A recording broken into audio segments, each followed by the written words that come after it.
Hello, good morning. It is day 9 of 31 days to a healthier you.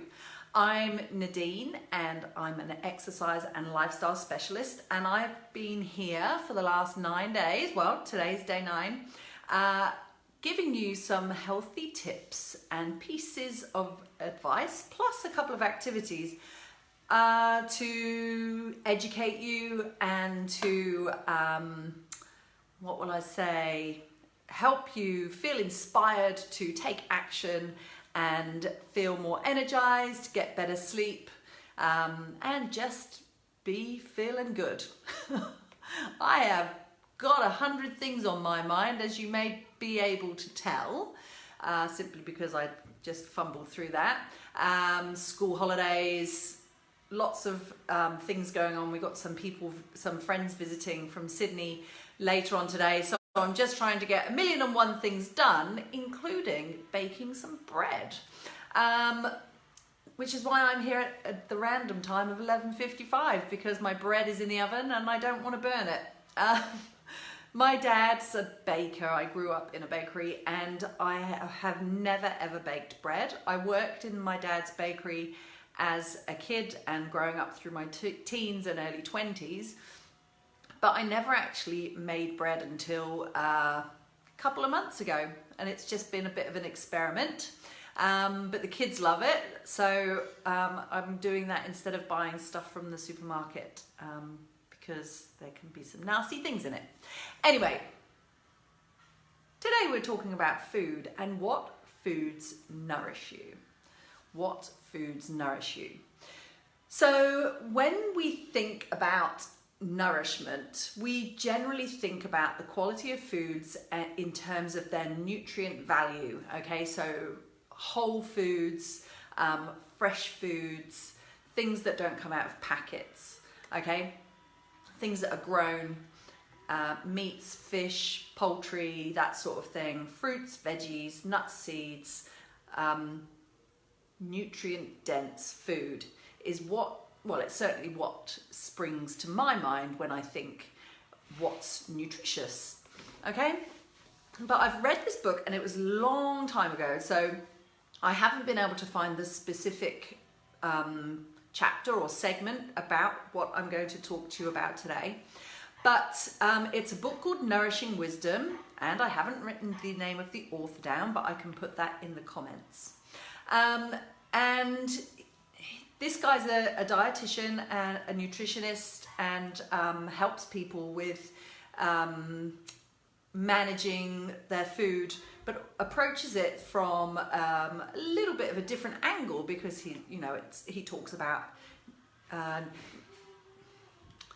emotional eating, or how we have a connection with food based on how we're feeling. And one of the things that he brings up in this book is the idea that when we eat together, as a family, for example, the food is much more nutritious, because we're not just getting the food on our plates. We're getting the company of our family or friends. So we're getting an entire experience which nourishes us as humans, as people who thrive much better together rather than individually. And so that food has a much more nourishing effect, and the entire experience is more nourishing. So if you think about a time that you've gone out with friends, if you could recall a time that you've gone out with friends for dinner. I haven't done it for a long time. We go over to our friends' houses and have dinner with them. But if you've gone out to a special restaurant, okay, you've had a couple of glasses of wine, 3 or 4 course meal, ooh, yum, and the next day someone asks you what you had or the wine that you drank, and you can't remember. It's not because of the wine. It's because you're remembering about the conversations that you had with your friends, and about the way that the waiter served you so beautifully. The view from the window of the restaurant, the entire experience has nourished you. And so this sense of it's not just about the food, but about the entire experience, how that has an effect on your body is super important, okay? And I totally believe that. And we've really, as a family, we try and sit down together for dinner every night, even though sometimes they drive us crazy, the small people. We always try and sit down and have our meal together because it's a really important time for us to catch up with one another, to spend time together as a family, and share food together, okay? So I just wanted to put that out there for you today, to have a think about whether you're eating, whether you feel that it's nourishing. And I'm going to talk about some of these things along the track within this program over the next few weeks. Today I wanted to talk to you about that specific idea of your food nourishing you because it's an experience, and sharing your food with others is extremely nourishing. And it's Thursday, so we're heading towards the weekend. So my activities for you today are to, if you can, organise some time where you arrange a meal. It can be breakfast, lunch, dinner, with friends or family, but where you've actually planned it. You can eat out or eat in, where you've actually planned it, and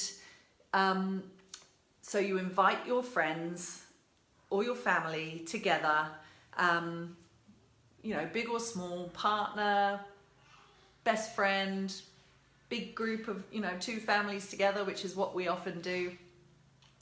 Invite them to share a meal with you and try and get that to happen this weekend. As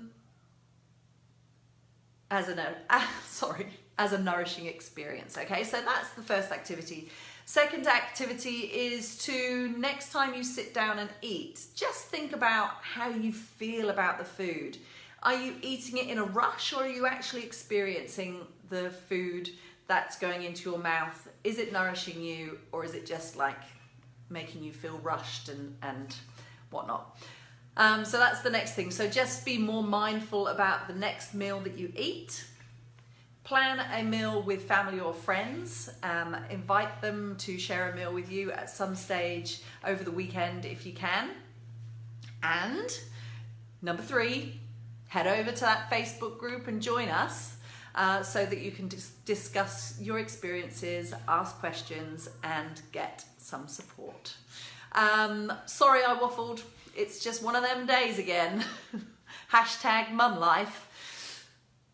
Enjoy the rest of your day, and I will see you tomorrow. Tomorrow, I think I'm going to talk to you a little bit about stress. We've all got a bit of stress in our lives, so let's talk about some ways that we can simply manage our stress. I'll see you tomorrow. Bye.